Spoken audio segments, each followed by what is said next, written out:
Hi, good morning, everyone. This is Darshan Patel from Mexico, and I welcome Joseph from Singapore and Pallabi from India on our LinkedIn live show, the collaboration show. So, today, 21st September, is World Gratitude Day, and we express our gratitude to all our members, the Almighty, for giving all resources to us. And this gratitude can be expressed in terms of give back to the society, working with the society, appreciating others. uh, Here it is written like the hardest arithmetic is to master hardest arithmetic to master is that which enables us to count our blessings. So let's count our blessings, give something back to the society, at least in a proportion to what God has given in terms of air, water, or food. Say you may be 40 years old and you may have consumed lot many things till now, and now you have a time to give back to the community, to give back to the creatures which are created by the God, maybe nature or maybe humans. So with that, let's express our gratitude and start our day with Pallavi and Joseph. So over to you, Pallavi. Hi everyone, welcome back to another episode of the Collaboration Show. My name is Pallavi and I'm your host for the day. I'm also a dentist and I'm interested in health tech marketing. I love networking and I love the idea of being capable enough of creating a social impact. Today I have Mr. Joseph with me who's joining us from Singapore. He is not only an expert when it comes to sales and marketing, but he's also a father, a mentor, and I think we're going to hear more about his work that he does. So, welcome, sir. Thank you so much, Pallavi. It's an absolute pleasure to be on the show. Thank you so much to everyone who's actually tuned in, who's watching either on LinkedIn, Facebook, or YouTube. So it's a pleasure, and it's a fantastic day, as Darshan mentioned. It's World Gratitude Day, and I think Right. especially in whatever is happening at this present moment in the world, I think we all need to show a little bit of gratitude and kindness to others around us to make this world a better place to live in. So I love the topic of discussion today. So let's absolutely jump straight in. Right, right. So the introduction that I gave, would you consider that as an elevator pitch? Ah, interesting. Okay. Well, I mean, see, that is the introduction that you've given of me. Mhm. That is, in my opinion, in layman's terms, what an elevator pitch is supposed Okay, to be. Is not right. that, because you mentioned more about me being a father, Hmm. me being a media strategist, being in marketing and sales, etc. So you have touched upon both my professional side as well as my personal side, which is Mhm. exactly how it should be. But that's Okay, not exactly what an elevator pitch, etc. is. However, right. it's the reason why I love this topic is because in my opinion, and my opinion is a little bit different to a lot of people out there with regards to elevator pitches, because to everyone who's watching, I'm going to say this straight into the camera, to your face: elevator pitches do not work, period. They don't work. Okay. Now, what do I mean by that? In the same way that normal business practices everywhere around the world, with whatever is happening with COVID and all the close downs and lockdowns, etc., every business practice has literally been thrown out of the window. Okay. uh, Companies are having to re-strategize, do things completely different to what they are supposed to be doing. Same thing with, in my opinion, with elevator pitches. Now, my take on elevator pitches is is a little bit different. Why I'm saying is, like, I'm going to actually sort of, I did a post earlier, and there was someone, Mhm. one of my LinkedIn connections, who made a little remark where, and this person mentioned elevator pitches are crucial, just like it's Right, needed right. in a I saw business. We that. need it for ourselves, and I fully agree to a Mhm. certain extent. Now, what do I mean by that? So what is an elevator pitch per se? An elevator pitch is basically, number one, it doesn't happen in an elevator. Okay, so that's just a Right. a misnomer in a way. So it doesn't happen in an elevator. An elevator pitch basically stands for something that you say to attract someone's attention in a very specific time frame. So the way it came into being was obviously, when you're going from one floor to the next and you're stuck in an elevator or in a lift, with someone who you want to, speak to, or who you want to get a second, discussion going on with. And you've got a very, very small amount of time when you get into the elevator and when that person's getting off. So that could be 30 seconds, a minute, maybe a minute and a half at the most. So that is where the elevator pitch concept came into being. But in my opinion, where we need to focus on the elevator pitch is like each and every person, from an individualistic perspective as well as from an entrepreneurial perspective, they need to understand specifically who they are and what they do and the value that they bring to the table. Simple as that. So if you have that, in sequence, and if you have that, written down, in stone, that is exactly what should be your elevator pitch. However, so the topic in question is obviously, what elevator pitches are, how to best use them, whether they are still relevant in today's world. In my opinion, they're not relevant at all because they just don't work, in my opinion. And I'll give you a little story. I'll actually mention two stories which have actually happened in my life.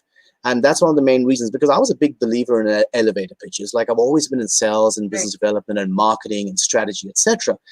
And this is an event which is almost 10 years ago to this day, which happened in Melbourne. So I was working for the company at that moment, and we were trying to sort of get a hold of this senior director in a telecommunications firm in Australia to come on board as a client, or for us to be able to, explain our services to this gentleman. So I happened to run into him at a networking event, an offline networking event in Melbourne, in Australia. And, I happened to be introduced by someone, and he was like, great, so what do you do? And I went into my elevator pitch mode, okay? Like, blah, blah, blah, blah, blah, blah, blah. I started saying, I'm this, I'm that, this is the company, this is what we do. And this person just looked at me and just said one thing. And he said, tell me something I can't Google about you or your company. Okay. And that, wow. And I just couldn't say anything because I was just taken aback. And from then it was essential. It became so crucial and it's so true that each and everything, right, that we do today is basically indexed somewhere on Google, whether it be professional or personal. That's true. But what is the thing that makes you stand out from your competition? And that is exactly where businesses either have an edge over their competition or they don't. Simple as that, period. So, and that is something which everyone must keep in mind, in my opinion, especially when it comes to promoting, who they are, what they do, their services, etc. Like, I mean, Pallabi, and to everyone who's watching, I mean, we are in the age of consumerism. Now, what do I mean by that? I mean, age of consumerism means that everyone that you meet, your clients, everyone's looking for the fastest, easiest, and the best quality solutions to their problems. Simple as that. Now, focus on a couple of words that I'm using. Solution to their problems. Okay? Right. So they don't just want a product, they want the experience. Okay? We talk about CX, the consumer experience or the customer experience, right? And that is the most important aspect. And especially in today's world where, every single element is available at the click of a button, people want to know that their real needs and requirements are being met, right? And where an elevator pitch falls short, like a traditional elevator pitch, is like, number one, people don't like to be sold to right in the beginning. Okay. Right. Number two, a client wants, a solution to their problem. They don't want to pitch about who you are, how good you are, how amazing your product or your service is. They don't want to hear that. Okay. They want to, you to listen to their problem and basically advise a solution. And the third one is, no one likes being talked at. Okay, they prefer I being agree. spoken to. There's a big difference being talked at and spoken to.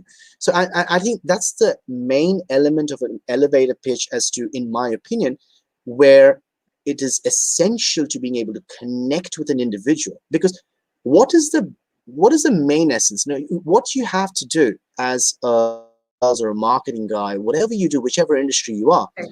the focus on the elevator pitch is you're not actually trying to do a transaction right then and there. It's not possible. It's not possible. You can't do a transaction in 30 seconds or a minute. You are trying to basically open a door for another conversation, ideally, to Hmm. promote or to explain what you do. So that is your ultimate goal, right? So That actually how? makes me think Yeah. about, how you talked about. So you have a post which talks about how your online persona might be different from your offline persona, and how important it is to just be able to network with people. So the Mhm, connection, the rapport that you build is vital to a business. And I don't think that can be achieved in a 30-second conversation, which is supposedly it's supposed to take place in an elevator. I don't think that precisely. is effective enough for you to be able to create a sustainable business, because you might be Mhm, trying to sell something like I mean, if we take the example of Wolf at the Wall Street. So mhm. that the scene where he's trying to sell the pen, and Yeah. I think they just Yeah. make things seem so unlikely that Mhm, it makes us believe that, okay, this is the way things should be done. And an elevator pitch is so crucial to anyone who's in the sales department. They should know how to mhm, do this, and this is mhm. what's taught in B schools as well. So I think, after listening to you, I think we should revise the curriculum. No, I mean, very kind of you, very, very kind of you. But the thing is, see, with regards to the elevator pitch, now you mentioned a very important element. Like, people should know. Yes, they absolutely should Yeah. know what their product is and what they're offering. Okay, and that is essential, because there will come a time during a presentation to a client when they will ask you to sell them the sizzle. Okay, to basically Right. explain to them how you can make a difference, and that is when your real elevator pitch needs to come out, like clear, succinct, Yeah. to the point. But the original area where an elevator pitch is normally used is basically to get another opportunity to present to your client, and that's the essence of Right. the elevator pitch, right? So that is where it is essential, in my opinion, to connect with the person on an emotional basis. What do I mean by that? I'll give you another story. So Sure. there was another event after the previous event which I mentioned in Melbourne, and Mhm. I was wanting to speak to this lady who was a director of a very big bank in Australia. And so we were wanting to do a strategic relation with our company, which is also a financial services company. So I met her at this event. And what I did a little bit of research about who she is and what she does in her free time, etc. And I Right. realized that she is a huge humanitarian. Okay, so Okay. she does a lot of work for charities, etc. And she's very, very passionate about that, right?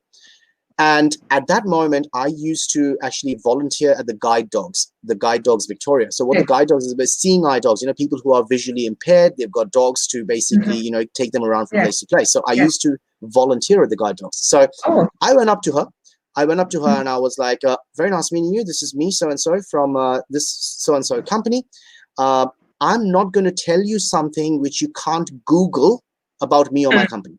Mm. What I just wanted to, just come in and just have a chat with you, and just wanted to let you know a bit more about who I am as a person and how I actually provide value to my clients. I'm really Right. passionate about making a difference in society. Just so you know, Hmm. and this is something you won't find on Google, is I actually do volunteer at the Guide Dogs in my free time, and I understand that you're a humanitarian as well. And what was supposed to be like a 30-second interchange, it turned out to be like a 10-minute long conversation, because we just started hitting off with regards to something which Right. she's very passionate about, right? So this is what I'm trying to say. With regards to an elevator pitch, you already know the target. Okay, you Right. know who you're going to be talking to. Do your research on that person. Find some commonalities. Find emotional connect. You remember the words Right. emotional connect. That is absolutely essential in business today. An elevator pitch, is it essential in the brass tacks form, where you need to know in a nutshell as to what your product and service is? Absolutely, it is essential. But does it need to be delivered in the way it was 20 years ago? Not at all, because you're going to lose the person. Because Right. you need to make sure that you let the person know how you are strategically different to your competitor. And the main thing is, you, me, there are thousands of other people who will have the same products and services. Why does one person in today's world basically choose you over your competitor? Because of that emotional Right. connect, because they resonate with you. And that is what you should focus on. So just keep that in Right. mind, emotional connect. Make sure that you stand out by allowing the client to understand what your strategic differentiator is. Right. So, while we're talking about this, I'd like to invite everyone who is watching this right now. Please let us Mm-hmm. know what your elevator pitch looks like. And I would love it if you could improvise it according to what you just learned. Apart from that, I was thinking about how a call Mm-hmm. to action is necessary. And I mean, from the research that I've done, it seems as if that is a very vital part of the elevator pitch. So, do you Mm-hmm. think that we should? Um, do you think that it gives away from, it takes away from our personality when we offer a call to action, option of sorts? I mean, if I say something like, if you're interested, we can talk about this product again on, during a second meeting or something Mm-hmm. of that sort. So I don't know if that takes away from the credibility of the person. A couple of things there. So if you are interested, you're basically already shutting out, because that person can say no. Okay, you Right. should never sort of in any situation, you should never give them a yes or a no opportunity or an option. You should always give them Okay. a 50-50 option. So let's say, for example, after you have had a little bit of a discussion and created that emotional connect, you basically say that listen, this is what your company does, this is what my company does. And based on other companies that we've assisted who are in your industry, this is how we have been able to assist them. Okay, give them Right. some real life scenarios that you have made a difference in the real world, in an element that they can actually you know understand and basically relate to, and then Right. basically say, when is a good time for us to continue this conversation? Would later this week be better, or next week? So you see the difference. You're not asking them if they want to continue the conversation. You're Right. Right. basically already assuming, and this is Yeah. what is called the assumptive close in sales. And you're already assuming that they need your service or your product, because Right. you the best product that is available. And if they are not using you, you are doing them a disservice. And that is something that sales professionals need to keep in mind. Not just sales professionals, marketing professionals, anyone who is basically having a chat with someone, another live human being in any form, needs to know that and they need to be confident about their own product as well. So it's absolutely essential that you don't give them a 50-50 opportunity to basically say no, because trust Right. me, if you give them an opportunity to say no, the chances of them saying no is not 50%. It's almost close to 100%. So you have to be absolutely aware of that. Right. So I see a couple of comments coming in. Mm-hmm. So this particular LinkedIn user says that I am researching in wireless sensor network, pursuing PhD from DDU. Okay, Mm-hmm. but I would love to know what it is that can't be Googled about you. So like Mr. Joseph said that we should probably form a connect by talking about things that are not available on Google, something that makes you stand out and something that Correct. shows how you can help people. Mm-hmm. Okay, so Mr. Deepak says, what I think these are elevator pitch basic steps. One, define the problem. Second, Mm-hmm. describe your solution. Third, know your target market. Fourth, describe the competition. Okay. Fifth, share who is on your team. Sixth, include a financial summary. 7 show traction with milestones. Okay, that's very interesting. So, Mr. Joseph, what do you have to say about that? Do The, you think it's wise to, maybe share the financial summary? well, okay. So I mean, Deepak's brought up a very good point. I think his step-by-step summary of the 7 points that he's put, 1 to 7. I'm just having a Right. look on the comments. So is absolutely brilliant. But I think that's too long-winded for an elevator pitch. This is basically Right. for a presentation. So and these are the exact steps that you should definitely follow if you're actually Yeah. presenting a solution, or you've already gone past the elevator pitch stage, so to speak. You've already gotten permission from your target audience to basically for you to come out and explain to them how you can provide value. Okay, and that is absolutely essential. I think Deepak's points are absolutely brilliant. Those are definitely the 7 pointers that you need to keep in mind when you're actually presenting on any topic, or you're trying to basically Right. alleviate a problem that the client is having. Absolutely, but not in an elevator Okay. pitch. So, yeah. Not an elevator. Right. So, okay, Aditya is asking, on a cutthroat competition nowadays, how much impact does elevator pitch play? Can we also implement it outside the sales background? See, the thing is, Aditya, that's a great question. Okay, the one thing which I've always told everyone who I've trained in a sales or a marketing background is like never badmouth your competition. Okay, Right. that's what weak salespeople do. So Mhm. cutthroat competition, absolutely, it's essential that you do not badmouth your competition. Mhm. Elevator pitches can be used in many different ways, right? Let's say, Right. for example, I'll give you the easiest example that comes to mind, right? Which is basically you trying to explain what's good about you to someone who you've met for the first time, or you're trying to impress. So let's say, for example, if you're going out on a date with someone for the first time, you're not going to be telling them, awesome things about you, but you're going to be telling them little elements. Or like, for example, you might tell them that you were a part of your school band, or you used to play Hmm. domestic cricket, or stuff along those lines. You are Right. holding conversation, you're trying to find an emotional connect with that person. So that is the only element. So what I mentioned about the elevator pitch stages, which I suggest, which is basically Mhm. find an emotional connect. And obviously the person who you are going to be doing the elevator pitch to, that's someone who you know that Yeah. you're going to be targeting from before. It's not someone who's just come Right. out in front of you and you're just like, oh, I don't know what to say anymore. No, an Right. elevator pitch, the element Uh-huh. is that you should already be prepared. Now, the preparation is use Google.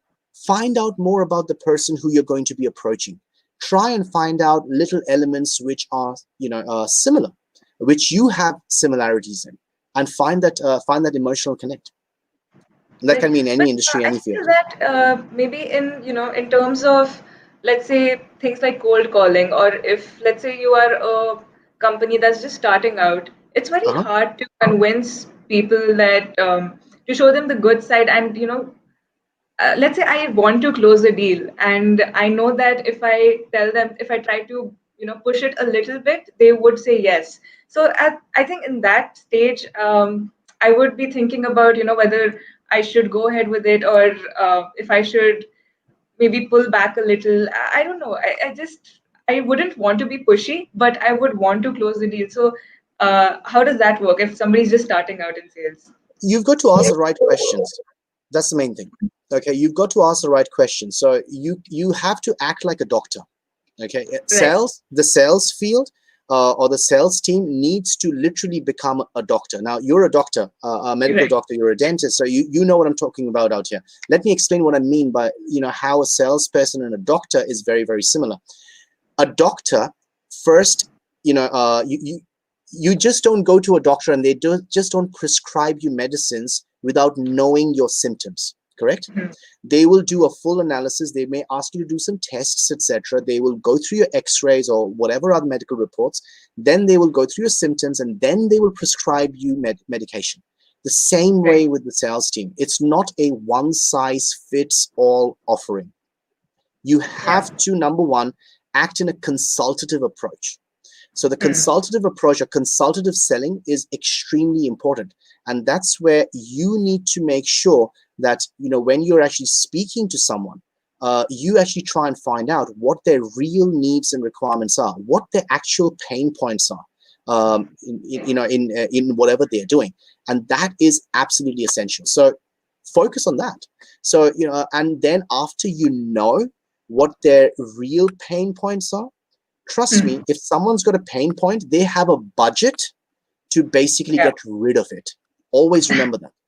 So you need to make sure that your offering is basically alleviating that problem. That medicine or your offering that you're prescribing to your client needs to be Right. something that they trust to remove that problem. So you need to have that consultative selling approach, in my opinion. Sure. Right. Right. Pallavi, Yeah. I think Hey that's great. Darshan, great to see you on yeah, screen. yeah, thanks a lot. So, no, I just came, to express my gratitude as we have started with the gratitude, because I know you have a back-to-back show and we have consumed Yeah, a lot of bandwidth from your Right. side. So I just, came to remind that yes, Joseph has a back-to-back show, and I think from India you are now going to Germany. Yeah. So in a virtual world, you constantly keep on moving, and we are tracking you. that's right. You're very Right. kind of you.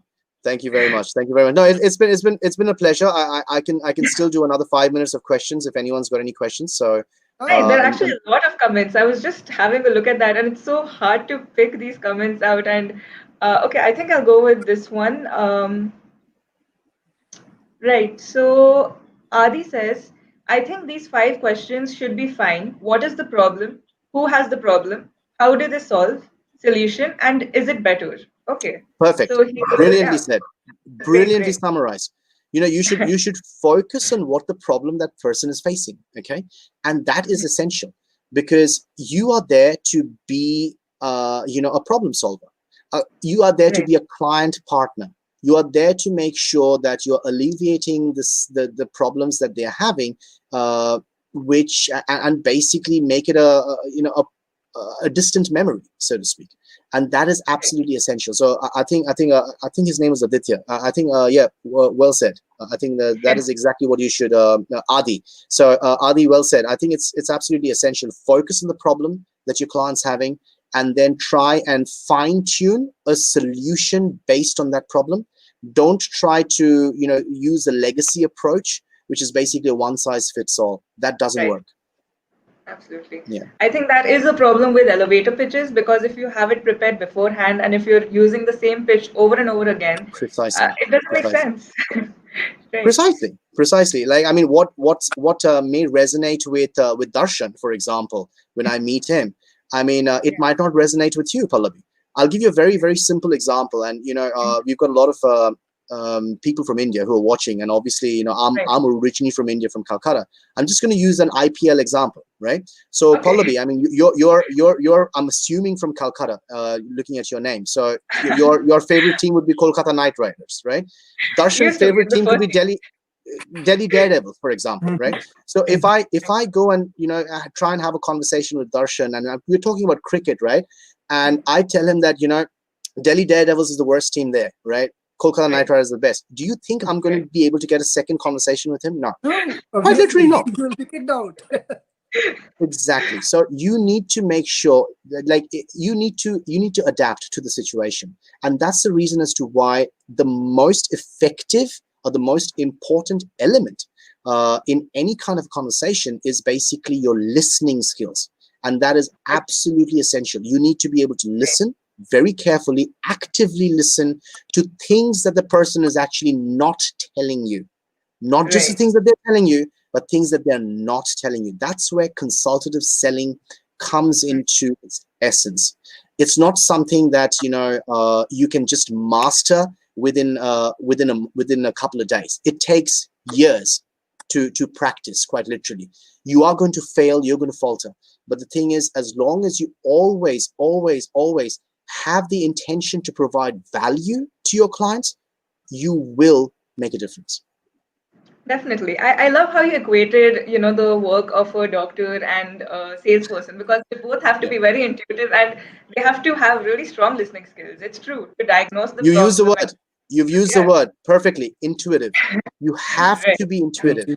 You Mhm. can't just just assume.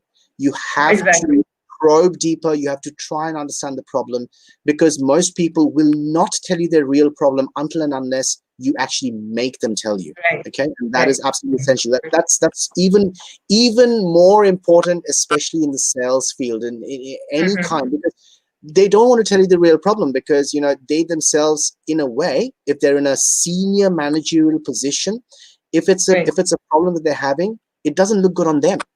You have to remember that. So you have to firstly uh, create a safe space for them to open up to you. And that's Right. where the know, like, and trust factor comes in. And that know, like, and trust factor can only start if you have an emotional connect with that person. With So just keep that in mind. Yeah. Okay, thank you so much. Since it's, My pleasure. World Gratitude Day, I'd love to thank you and Darshan My sir pleasure. and the platform of TCOL for giving My pleasure. a lot of opportunities to young individuals like me, to interact and network with people like you. It's been an amazing experience. So anybody who's watching this, you can connect with me on LinkedIn. You can follow the TCOL page. And yeah, Mhm. this is the this is my call to action part of the elevator pitch. And similarly, I would Awesome. like to ask Joseph that how to reach you. Yes. For what kind of offerings which we can reach you.